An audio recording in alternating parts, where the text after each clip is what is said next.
Hello students, my name is Nikita Maheshwari and welcome back to BSc with Basics.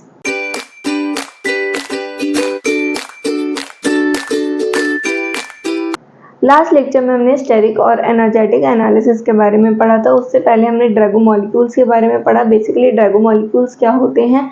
वो molecules जिनका जो central atom है उसका size ज़्यादा होता है, साइड एटम का साइज कम होता है और जिनमें लोन पेयर्स प्रेजेंट होते हैं वो हमारे होते हैं ड्रैगोमोलिक्यूल्स। और उनमें कोई भी हाइब्रिडाइजेशन नहीं होती।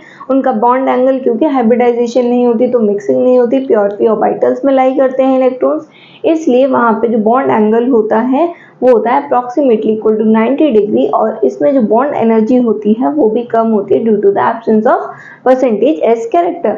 उसके बाद फिर हमने स्टेरिक एनालिसिस के बारे में देखा। स्टेरिक एनालिसिस में हमने ये देखा जो NH3 में नाइट्रोजन का जो 2s के इलेक्ट्रॉन्स होते हैं वो sp मिक्सिंग में पार्टिसिपेट नहीं करते, लेकिन to make the molecule sterically stable उन्हें sp मिक्सिंग में पार्टिसिपेट करना पड़ता है।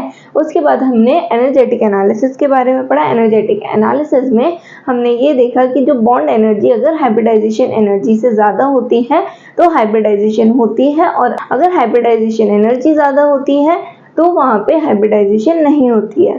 So in this lecture we are going to discuss about the shape and geometry of different molecules based on the Vesper theory. Vesper theory को पढ़ने से पहले हमें स्टेरिक नंबर के बारे में पता होना चाहिए कि स्टेरिक नंबर क्या होता है। Steric number is basically the sum of number of sigma bonds and number of lone pairs present in a molecule. उसके बाद हम देखते हैं कि ज्योमेट्री क्या होती है। ज्योमेट्री बेसिकली हम ज्योमेट्री को जब हम रिप्रेजेंट करते हैं तो उसमें नंबर ऑफ सिग्मा बॉन्ड्स और नंबर ऑफ लोन पेयर्स दोनों शो किए जाते हैं, लेकिन अगर इसमें इफेक्ट की बात करें तो ज्योमेट्री पर किसी भी मॉलिक्यूल की नंबर ऑफ लोन पेयर्स का कोई भी इफेक्ट नहीं पड़ता है। अब हम आते हैं शेप पर। जो शेप होती है किसी भी मॉलिक्यूल की, उसे रिप्रेजेंट करते टाइम हम नंबर ऑफ लोन पेयर्स को रिप्रेजेंट नहीं करते हैं उसमें, मतलब उसको शो नहीं करते हैं किसी भी मॉलिक्यूल की शेप में, लेकिन नंबर ऑफ लोन पेयर्स का इफेक्ट जरूर होता है on the shape of the molecule. अब शुरू करते हैं हम determination of geometry and shape using the steric number. Steric number basically होता है number of sigma bonds and number of lone pairs का सम।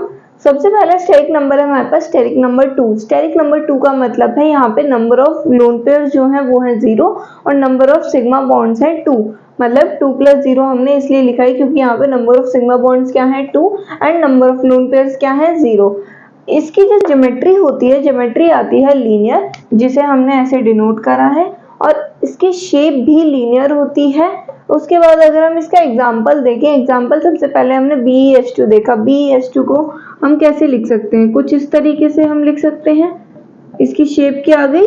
Linear shape. ऐसे ही अगर हम BeCl2 की बात करें, BeCl2 को हम ऐसे लिख सकते हैं, शेप क्या आ गई? लीनियर। अब आप सोच रहे होंगे कि CO2 और N3 नेगेटिव में हम लीनियर शेप कैसे कह सकते हैं? तो अगर हम N3 नेगेटिव का स्ट्रक्चर देखते हैं, ये हमारे पास 3 नाइट्रोजन एटम,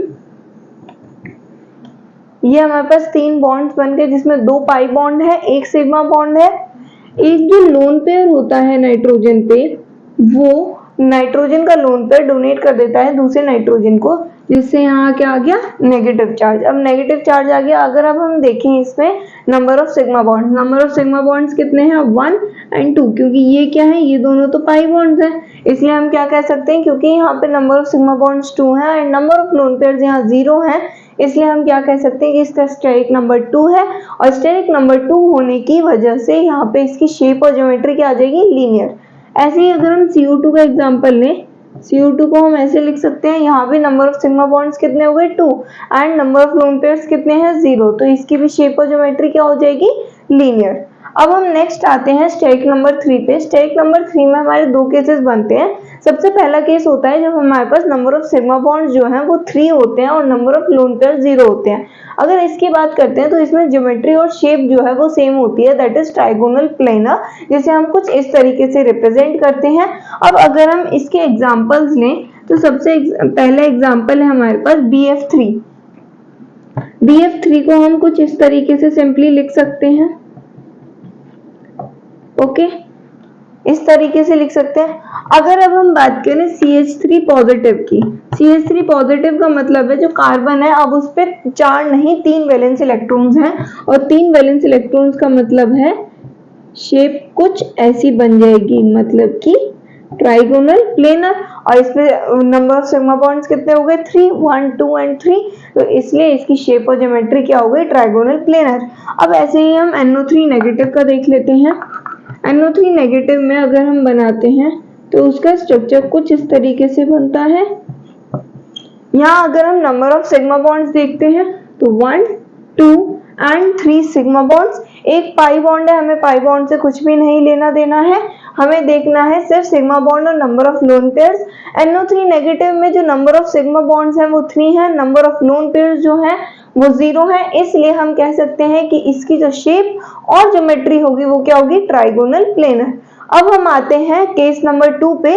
केस नंबर 2 में हम देखेंगे जब हमारे पास नंबर ऑफ सिग्मा बॉन्ड्स तो 2 होंगे लेकिन नंबर ऑफ लोन पेयर्स 1 होंगे। अब इसमें क्या होता है केस नंबर 2 में, केस नंबर 2 में हमें बोला गया है कि हमारे पास 2 सिग्मा बॉन्ड है और 1 लोन पेयर है। एक इसका सिंपल सी ट्रिक ये होती है कि अगर आपको पता चल जाए कि आपको कितने इलेक्ट्रॉन्स रिक्वायर्ड हैं, मतलब इन टोटल हमें कितने इलेक्ट्रॉन्स चाहिए सिग्मा बॉन्ड में और लोन पेयर में, अगर हमें ये पता चल जाए तो हमें सेंट्रल एटम का एक आइडिया लग जाता है कि सेंट्रल एटम क्या होना चाहिए। फॉर एग्जांपल अभी हमें पता है कि जो इसमें नंबर ऑफ सिग्मा बॉन्ड्स हैं वो 2 है। नंबर ऑफ सिग्मा बॉन्ड्स का 2 होने का मतलब ये है कि हमें 2 इलेक्ट्रॉन्स चाहिए फॉर सिग्मा बॉन्ड, और एक लोन पेयर का मतलब है 2 इलेक्ट्रॉन्स चाहिए फॉर लोन पेयर। तो इन टोटल हमारे पास चाहिए हमें 4 इलेक्ट्रॉन्स। अब 4 इलेक्ट्रॉन्स हमें कहाँ से मिल सकते हैं SnCl2 से। अगर हम SnCl2 का स्ट्रक्चर देखते हैं तो उसका स्ट्रक्चर कुछ होता है ऐसा, लाइक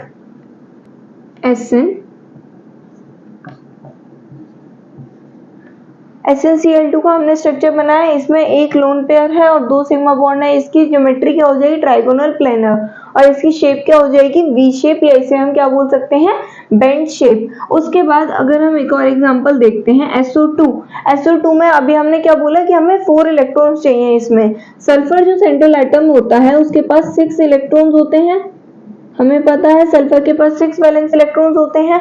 इसमें से अगर ये 2 इलेक्ट्रॉन्स लोन पेयर बना लें, उसके बाद ये 2 हमारे ऑक्सीजन के साथ बॉन्ड बना लें अगर, तो यहाँ पे नंबर ऑफ सिग्मा बॉन्ड्स कितने हो जाएंगे 2 and number of lone pair क्या हो जाएगा 1। तो इससे हमने क्या देख लिया कि इसकी शेप और ज्योमेट्री क्या होगी ट्राइगोनल प्लेनर और बेंट या वी शेप। उसके बाद अब हम आते हैं स्टेरिक नंबर 4 पे।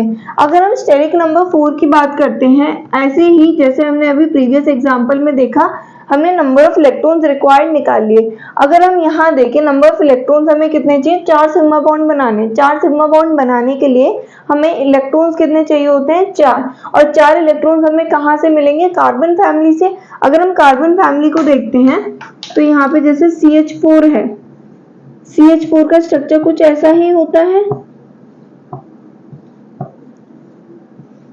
यहाँ पे नंबर ऑफ सिग्मा बॉन्ड्स कितने हो गए 4 और नंबर ऑफ लोन पेयर्स कितने हो गए 0। इसकी ज्योमेट्री और शेप क्या हो जाएगी टेट्राहेड्रल। उसके बाद अगर हम एग्जांपल देखें SiF4 का, SiF4 में 1 2 3 4 4 होते हैं।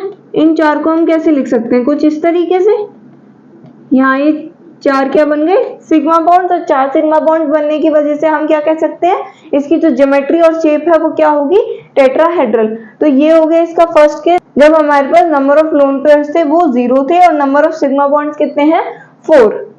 केस 2 में क्या होता है कि अगर हमारे पास नंबर ऑफ सिग्मा बॉन्ड्स जो हैं वो 3 हैं और नंबर ऑफ लोन पेयर्स हमारे पास 1 है, तो इसमें जो ज्योमेट्री होती है वो तो टेट्राहेड्रल ही होती है, लेकिन इसकी शेप बन जाती है हमारी पिरामिडल।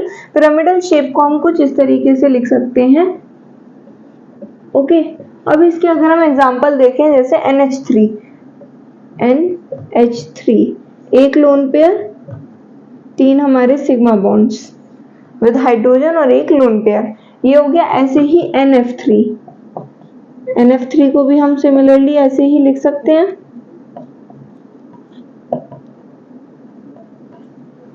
ठीक है, ये कुछ एग्जांपल्स किसके हो गए केस 2 के। केस 2 में हमने देखा था कि अगर हमारे पास नंबर ऑफ सिग्मा बॉन्ड्स हैं 3 and number of lone pair है 1। उसके बाद हम केस 3 पे आ जाते हैं। केस 3 में हमने देखा कि अगर नंबर ऑफ सिग्मा बॉन्ड्स और नंबर ऑफ लोन पेयर दोनों ही 2 प्रेजेंट हो, तो इसे हम अगर इलेक्ट्रॉन्स रिक्वायर्ड देखें, नंबर ऑफ सिग्मा बॉन्ड्स के लिए कितने इलेक्ट्रॉन्स चाहिए 2 सिग्मा बॉन्ड बनाने, मतलब 2 इलेक्ट्रॉन, 2 सिग्मा बॉन्ड मतलब 2 इलेक्ट्रॉन, और अगर हमारे पास 2 लोन पेयर हैं, 2 हैं, तो इसका मतलब 4 इलेक्ट्रॉन इन टोटल हमें कितने चाहिए?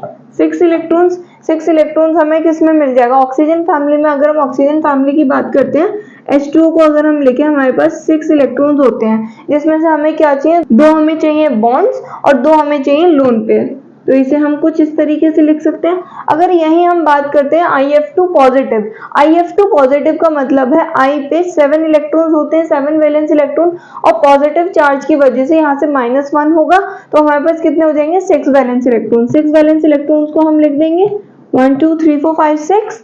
ओके, और यहाँ पे ये क्या हुए? 2 सिग्मा बॉन्ड्स बना लेंगे और 2 क्या बना लेंगे? Lone pair. इससे हमारा क्या प्रूफ हो गया कि shape is bent shape and the geometry is tetrahedral geometry. So आज के लेक्चर में हम इन्हीं मॉलिक्यूल्स को स्टडी करने वाले थे। अब हम आगे के मॉलिक्यूल्स को अपने नेक्स्ट लेक्चर्स में स्टडी करेंगे। So this was all for this lecture. Thank you for watching this. Please like, share, subscribe and please drop your doubts in the comment section below.